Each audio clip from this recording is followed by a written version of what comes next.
Tampil memukau dalam race yang digelar di sirkuit Fregep Waninggap, Tanah Miring, Kabupaten Merauke, Fahmi Bassam membawa pulang medali emas PON 20 tahun 2021 cabang olahraga bermotor kelas standar. Dan ini dia peraih medali emas sang juara kita dari Papua B, Fahmi Bassam. Dominan sejak awal, ia berhasil mengungguli pembalap asal Jawa Tengah Wahyu Nugroho dengan keunggulan tipis 0,042 detik. Fahmi sebenarnya memiliki peluang untuk mendapatkan medali emas di kelas standar bergu karena terus berada di posisi terdepan dan tak terkejar lawan-lawannya. Namun sayang rekan satu regunya Nicky Hayden terjatuh karena bersenggolan dengan pembalap lainnya. Fahmi lahir di Wonomulung, Polman tanggal 23 Mei 2004 dari pasangan Firdaus Bassam dan Jamaria. Sebelumnya ia juga telah mengikuti beberapa kejuaraan, diantaranya Kejurnas Motoprix, dan berharap setelah prestasinya di PON 20 ini ia bisa terus meningkatkan kemampuan dan kemudian mampu mencetak prestasi membanggakan lainnya.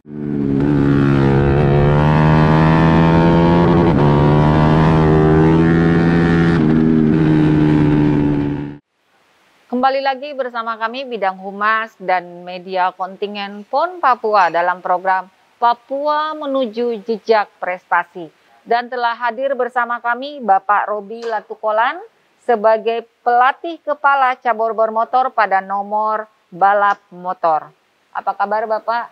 Ya, alhamdulillah baik Ibu. Untuk mempersingkat waktu kita lanjut berbincang singkat ya Bapak ya. Siap. Nah, bisa Bapak menceritakan sendiri sebagai pelatih kepala, bagaimana proses pelatihan dari para atlet PON 20 cabur bermotor ini Bapak?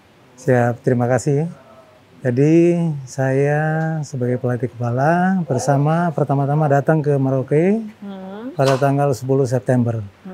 Iya, dengan pembalap 6 orang. Iya, kloter pertama yang datang. Iya, karena pembalap kami yang 5 orang itu lagi mengikuti One Prix di Sentul. Ya, jadi mereka nanti tanggal 27 baru datang ke Merauke. Jadi kami duluan yang kloter pertama ini melakukan latihan di Merauke. Pada waktu tanggal 10 tiba, tanggal 11 kami sudah melakukan latihan. Dan saya rasa itu salah satu keuntungan bagi kami sebagai tuan rumah. Setelah melakukan latihan lebih awal, saya kira itu satu ya kelebihan dan keuntungan kita bisa menguasai sirkuit yang ada di Merauke. Iya, ya. Artinya pengenalan medan lebih bisa dikuasai lagi ya Pak ya? Iya, iya. Satu keuntungan yang lebih untuk kita sebagai tuan rumah. Betul, artinya mungkin mental dari para atlet kita lebih terbentuk lagi dengan sudah menguasai medan. Betul sekali ya. Iya. Bapak sebagai pelatih kepala, artinya ada suka duka yang dirasakan pada saat melatih atlet-atlet di PON 20 ini. Bisa diceritakan sedikit Pastinya. Bapak? Jadi memang kami datang di Merauke pada waktu itu motor-motor yang akan dipakai yang sama di dalam lomba di PON nanti itu belum ada. Belum tersedia. Belum tersedia. Jadi kami ada rasa down juga ya? Ya, jadi pastinya kami ya ada rasa kurang percaya diri awalnya karena motor yang akan kami pakai itu belum tiba. Jadi akhirnya kami pakai dengan motor yang apa adanya, yang lain berbeda sama sekali speknya yang dipakai.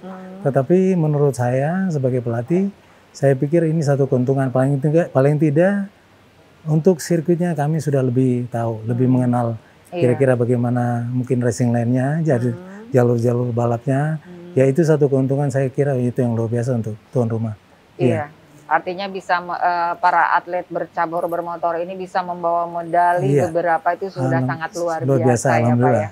Iya. Bapak sebagai pelatih kepala tentunya punya pengalaman sendiri sebagai atlet di bermotor ini. Bisa diceritakan kembali mungkin Bapak atlet dari tim nasional atau internasional? Jadi awal mulanya memang saya bergelut di balap motor itu tahun 1978. 78 ya Pak ya? 78, setelah itu 80 saya beralih ke motocross. Iya. Jadi kurang lebih motocross 13 tahun, balap motor saya geluti 13 tahun. Jadi aktivitas balap saya itu selama 26 tahun. 26 tahun. Iya, siap. Iya. Dan sampai sekarang mungkin ya? Sampai sekarang saya masih aktif di balapan X-Rider ya. Untuk kami punya komunitas. Saya kebetulan asal dari saya domisili Sulawesi, Makassar. Di Makassar. Iya. Jadi kami punya satu komunitas yang memang kami selalu mengadakan kegiatan latihan bersama dan juga balapan resmi untuk khususnya X-Rider. Iya. Nah, sebagai mantan atlet atau mungkin masih atlet ya Pak ya? Ya, mantan. Mantan ya. Ya. Tetapi mungkin masih ada semangat ya untuk ya. Nah, bagaimana Bapak memberikan motivasi tentang pengalaman-pengalaman Bapak sebagai atlet yang selama puluhan tahun kepada atlet-atlet generasi muda kita ini, Pak? Di cabur bermotor. Siap, terima kasih. Jadi tentunya saya pikir tidak terlepas pertama dari kerja keras, kemauan yang keras, dan disiplin dalam melatih diri untuk kita bisa mencapai satu prestasi yang terbaik. Saya kira dari awal balap saya selalu tanamkan juga kepada adik-adik kita sekarang, ya kalau kita mau berhasil pastinya ada kemauan keras di dalam berlatih dan disiplin dalam mengatur pola hidup kita. Iya. Pantang menyerah. Pantang menyerah, siap, alhamdulillah, siap. Bapak ada nggak strategi khusus atau trik khusus untuk atlet kita? Ya. Sampai bisa meraih prestasi yang sangat gemilang ini, Pak. Jadi saya berkomunikasi juga sama asisten pelatih saya, Saudara Padli. Memang di dalam mempersiapkan atlet ini kan kita dalam race yang akan kita tempuh nanti itu kan 20 lap jarak tempuh. Iya. Nah itu perlu perlu strategi yang baik. Dalam arti lap-lap awal kita tidak boleh terlalu mempush, artinya memaksakan diri kita dulu, ya, karena banyak sekali faktor yang itu harus hitung. Pertama fisik pembalap sendiri, kedua mungkin memanage ban daripada motor itu sendiri, bagaimana bisa bertahan sampai lap terakhir dengan kondisi yang baik, gitu. Betul. Siap. Di samping itu juga mungkin kontrol emosi. Kontrol emosinya pastinya. Apalagi boleh dikatakan jiwa-jiwa pastinya, semua, ya, pastinya harusnya lebih tenang. Pasti lebih membara lagi. Siap. Tapi intinya pada dasarnya Bapak berhasil. Alhamdulillah. Untuk melatih, mengurus, merawat mereka semua ya Pak ya. Siap, alhamdulillah. Sampai ke jenjang prestasi seperti ini. Iya, siap. Nah, menurut Bapak sendiri, apa yang menjadi karakteristik sih dari para atlet kita ini di cabur bermotor ini? Ya, jadi memang setelah kami bertemu, ya kan kami jujur ya dari lain-lain daerah. Tetapi paling tidak saya sudah mengetahui data-data mereka. Pertama, data-data atlet kami ini yang untuk khususnya balap motor, saya lihat rata-rata mereka sudah atlet yang profesional. Ya, jadi paling enggak kita sebagai pelatih ya cukup mengingatkan mereka dalam arti ya untuk mempersiapkan diri mereka, walaupun mereka kita terpisah daerah ya, tapi saya selalu melakukan komunikasi untuk mereka mengatur fisiknya ya sebelum kami ketemu, ya mengatur disiplin dirinya sendiri untuk mempersiapkan dirinya untuk PON ini ya. Dari melatih ini Bapak pastinya ada pesan tersendiri di PON 20 ini kepada atlet-atlet binaan Bapak ini. Pesan yang paling unik dan paling berkesan apa itu, Pak? Ya, jadi kesan paling unik dan berkesan saya kira menurut saya dengan pastinya ada keterbatasan dalam mempersiapkan motor maupun part-partnya yang akan kami butuhkan, itu memang di situ ada keterlambatan. Dan menurut saya di sini karena mental, semangat juang dari tim ya, semangat juang daripada tim kami semua sebagai pelatih maupun ofisial dan pembalap, dari kami mempunyai satu betul-betul kami punya tekad satu untuk meraih prestasi yang terbaik dalam hal ini. Ya, dan itu kesan saya ya itu kerjasama tim yang luar biasa. Iya. Dari beberapa tadi kita bincang singkat dengan beberapa atlet, memang sangat diutamakan untuk tumbuhin rasa persaudaraan, kesetiakawan dalam tim bermotor ini ya Bapak. Siap, ya. Siap. Iya. Nah, terakhir mungkin Bapak, bagaimana potensi daripada cabur motor ini untuk atlet-atlet ke depan menurut Bapak nih? Ya, khususnya untuk atlet mungkin tuan rumah ya, atau putra daerah sendiri. Kebetulan kami ada 1-2 istilahnya pembalap cadangan kemarin. Ya, mereka dari putra daerah Papua. Saya pikir mereka ke depannya mungkin tidak menutup kemungkinan mereka punya peluang juga untuk berprestasi di PON akan datang. Karena saya lihat potensi itu ada untuk mereka. Mungkin di sini cuman ya bagaimana dari Pemprov IMI setempat, dalam hal ini Pemprov IMI Papua, bisa lebih membina, mengarahkan mereka ke depannya. Iya, betul. Pasti setiap ada kemauan pasti ada jalan. Pasti ada jalan. Amin. Bisa Bapak mungkin memberikan motivasi atau wejangan untuk generasi Papua yang kira-kira ada talenta atau kemauan menjadi atlet bermotor ini, Bapak? Ya. Silakan, Pak. Pastinya tidak ada yang tidak mungkin di balap motor maupun di cabang apa saja. Itu kembali dari atlet itu sendiri dan bagaimana pembinaan daripada Pemprov IMI Papua betul-betul akan memperhatikan atlet-atlet yang berpotensi, dalam hal ini yang berbakat, bagaimana bisa mereka diberikan satu binaan arahan yang baik, dan untuk atlet sendiri bagaimana tanamkan kemauan yang keras, disiplin yang keras, supaya bisa mencapai prestasi yang terbaik baik nasional maupun internasional nantinya. Baik. Siap. Terima kasih Pak Robi. Terima kasih Ibu. Waktu berbincang singkat dengan kami. Siap, terima kasih.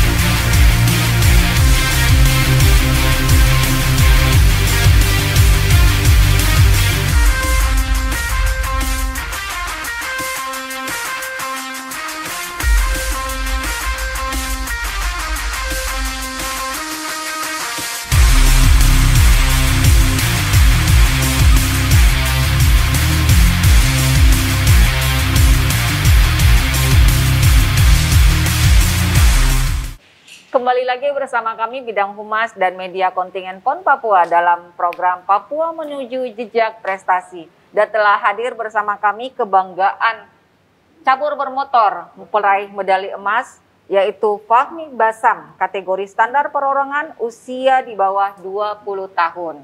Emang usianya Fahmi sendiri berapa sih?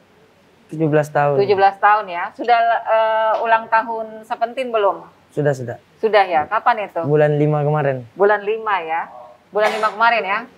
Berarti sangat masih muda banget. Nah, Fahmi ini kan sudah ada kalung medali emas dan 1 kalung lagi. Nah, perasaan Fahmi pada saat dikalungkan medali emas ini seperti apa? Ya, perasaannya terharu bahagia. Terharu bahagia ya. Yang kayak gimana tuh terharu bahagia? Air mata jatuh tapi bukan tentang patah hati. Oh.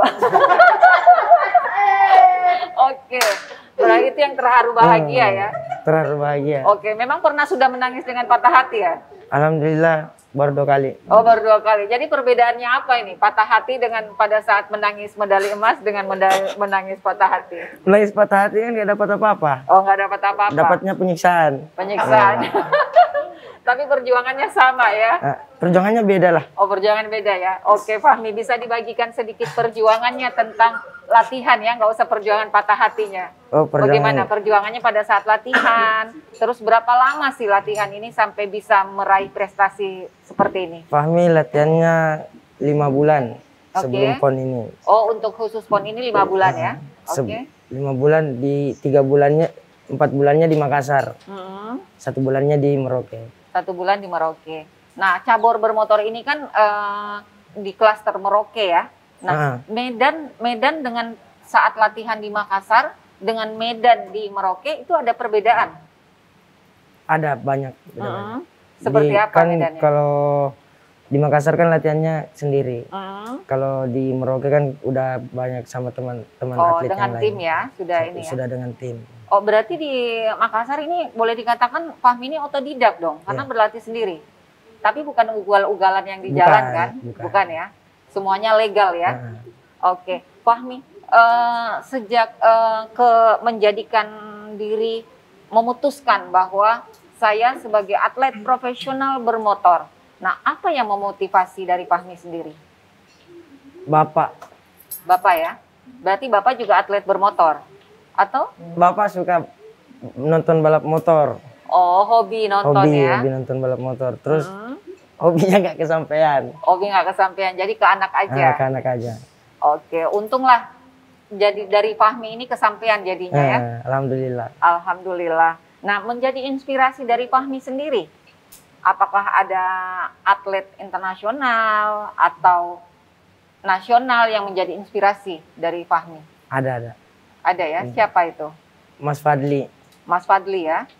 Nah itu jadi Fahmi memang sempat ketemu dengan Mas Fadli? Belum pernah, baru ketemu kemarin. Baru ketemu kemarin? Bung Roke.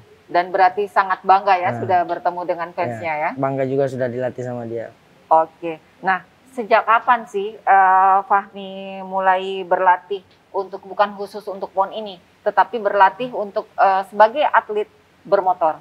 2013, enggak salah. Ya 2013. Akhir ya. 2013 berarti Fahmi itu baru berumur berapa saat itu? Umur berapa ya? Coba dihitung dulu. Soalnya Fahmi dulu tuh kelas 5 SD. Oh, kelas 5 SD. Kelas 5 SD sudah mulai coba-coba gas-gas motor gitu ya. Luar biasa. Itu dukungan dari keluarga sendiri?